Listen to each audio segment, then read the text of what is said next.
Hello, I'm JW, and in this video we're going to have a look at adapters. Now this adapter I bought the other day, which is simply a bayonet B22 to an Edison screw, or the E27. I bought this because the vast majority of outlets in the UK are this bayonet style, and the particular light bulb I needed to plug in was this one, which of course has a screw fitting on it. Now this is a somewhat unusual light bulb, so we'll show that in another video. And this was only a cheap one because it was only just for that single purpose, so I got it from some seller on eBay. But I noticed the same seller was selling a number of other adapters as well, some of which were rather bizarre and could actually be dangerous if used in certain situations. So let's have a look at some of those. Now this is the adapter I actually wanted, which say is just a bayonet fitting there with the two terminals to the screw fitting with the single terminal there, and the of course thread as the other contact. So fairly cheaply made item, but ultimately it's only needed for that one specific purpose, so no problem with that. But say the seller had a number of other things, some of which were rather bizarre. Here's another one. This is a bayonet again, and in here we've got two holes for some pins. Now these things are commonly found on lamps like this, and of course that will fit in there, no trouble. So now you can plug this sort of spotlight type of lamp into an all bayonet socket. But the problem here is that these lamps are generally only rated for 12 volts, this particular one being no exception. And of course your bayonet there is generally the mains, or 240 volts in the UK, so 240 volts into a 12 volt lamp, clearly a bit of a bang going to happen there, possibly an explosion. So that really didn't make any sense. And then there were some other things. I mean, here we've got a small pins, which are similar pins to on the lamp there, though they're extremely short for some reason or other. So possibly 12 volts there, or maybe 24, some of those were made in a 24 volt version.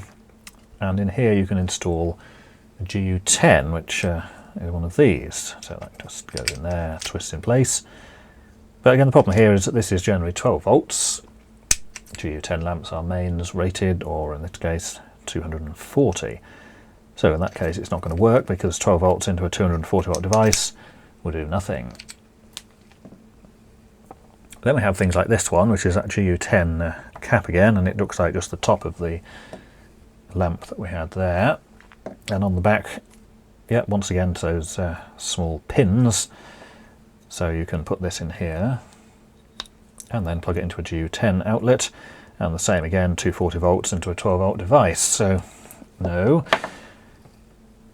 And we have another variant here, the Edison screw, or the E27, and again a fitting for two small pins. So they're a slightly different arrangement there with the contacts, but again it's the same sort of idea.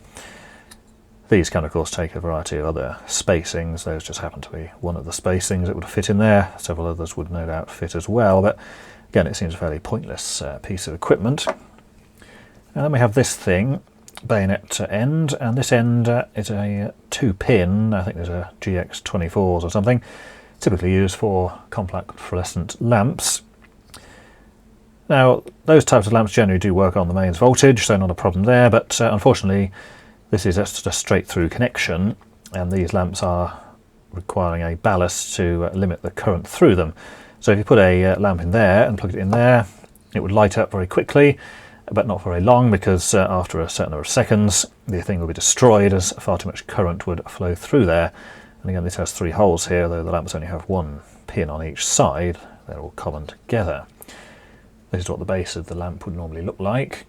Just a central plastic support and then a pin either side, and then normally you'd have the fluorescent tube there in a U shape or whatever. Of course in this case we haven't got that, we've got a Edison screw in there instead. So then you can plug this into a ballasted fitting, which of course will limit the current significantly, and then plug something in there, which if it's just a mains voltage lamp won't work very well or at all.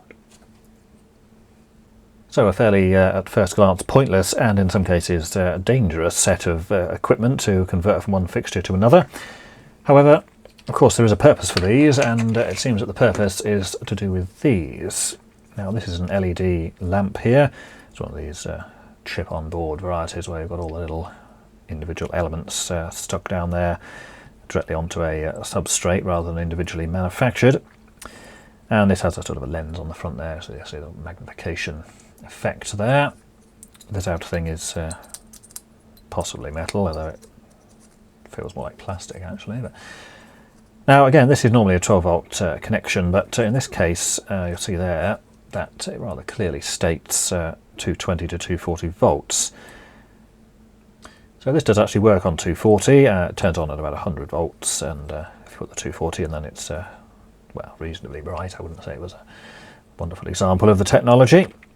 And of course, if you wanted to use this, you would have to put 240 volts here, so clearly these pins would normally be a 12 volt fixture, so you could probably get this and plug it in, and then you can plug it into your GU10 holder, which of course is mains voltage, and then the thing would light up. The problem here though is the length of it is pretty significant, and that's going to be too long to fit in a number of say spotlight fittings. You'll end up with half of this hanging out into the room. Of course, you try this one, and that's even more ridiculous. Yeah, you could put that into a normal sort of pendant or something, but I can't really see why you'd want to do that, because you're just getting a little round spot of light on the floor. It's going to look pretty horrendous, and even with a shade or something on, it might well just stick out from the bottom anyway. And of course, you could try the same with the old Edison screw there, but again, it's not really achieving a great deal. Of course, very silly it would be to put that on there, and then you'd have this gigantic, horrendous thing in the middle of your room. So there you go, that's obviously what they're for, and you can in fact get LEDs which fit into there, and then if you put this into a magnetically ballasted fitting, yeah, they can't be limited, but it wouldn't matter for the LED because it would use such a small current anyway. But again, it seems rather pointless to go to the bother of making this. Why not just make the lamp with the correct fitting on in the first place? And the same with this really, because you could get a GX24 base LED, which would be basically that with the LED in there. Plug it in here, and then plug it into your normal bayonet socket, and sure enough it would work. But again, surely it would be just easier to make the lamp with the bayonet cap on it in the first place. So a rather strange selection of items. They do apparently have a purpose, but even when you've found out what the purpose is, it still doesn't make a great deal of sense. So that's the dangerous or not so dangerous adapters, and so it seems that they are designed for use with things like this, a 240 volt LED lamp with fittings on, generally more commonly used for 12 volts. So really I don't understand why you'd just make such an item. Surely it would be quicker just to put the proper fitting on the end and not bother with adapters at all. But anyway, until next time, thanks for watching.